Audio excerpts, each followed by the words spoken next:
Hey everyone, Lucid reported second quarter earnings results. So in this video, I'm going to review those figures. I'm also going to update my recommendation for Lucid stock. Coming into this report, I did not have the stock rated as a buy.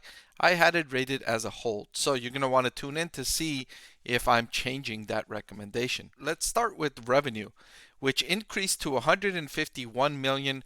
That was up from 97 million in the second quarter of 2022. So a solid jump here in second quarter earnings for Lucid Motors.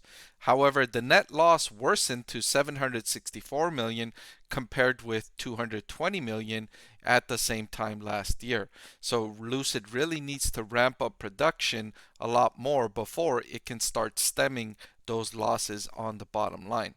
The company delivered 1,404 vehicles in the second quarter, but it lowered its production target to at least 10,000 in 2023, down from the previous target of 12,000. So a roughly 20% decrease in the number of units it expects to produce.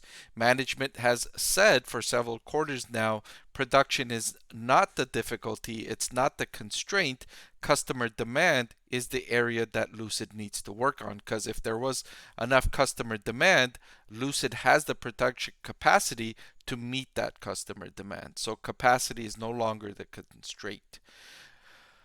Lucid did strike a deal with Aston Martin, which selected Lucid to supply the powertrain and battery system technology. This deal could be worth more than 450 million, but it also reiterates the strong technology and powertrain that Lucid has. It really reiterates the quality of the technology that Lucid holds. And, maybe more people would be buying its cars, but it's just so expensive, right? It's so expensive. True, it has excellent technology, and in my opinion, Lucid has the best looking cars out of all of these EVs in the market today.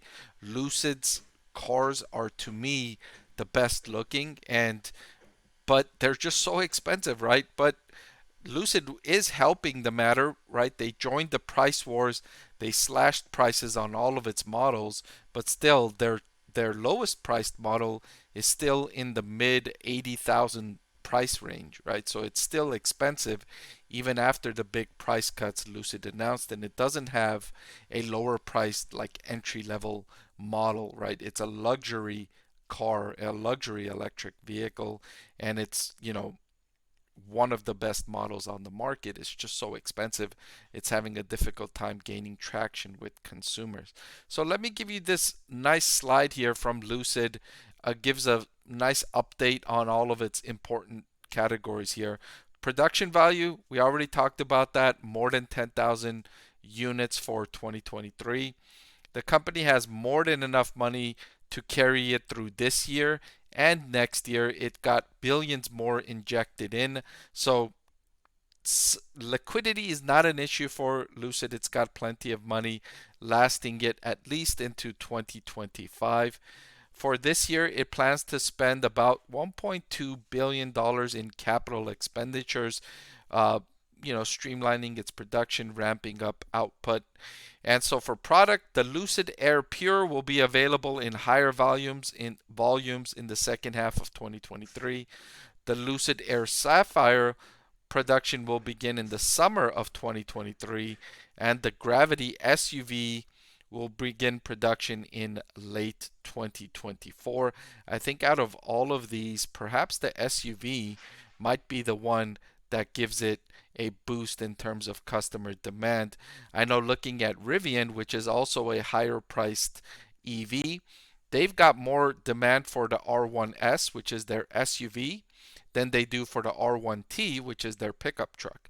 So it looks like the market is demanding more SUVs in terms of electric vehicles, and so perhaps when Lucid introduces this model, it will capture some customer demand there.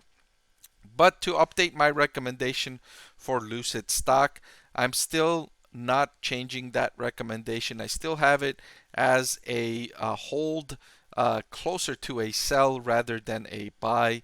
I think the company has a long way to go until it can be self-sustaining, until it can stem those losses on the bottom line. And I completely acknowledge the company has some excellent technology. It has some excellent cars, and I'm certainly rooting for it because I would love to see more of these beautiful EVs on the road around my area, to be sure. But that's all I've got for this video. Thank you so much for watching. I want to thank the Motley Fool for sponsoring this video. Visit fool.com/Parkev for the 10 best stocks to buy now.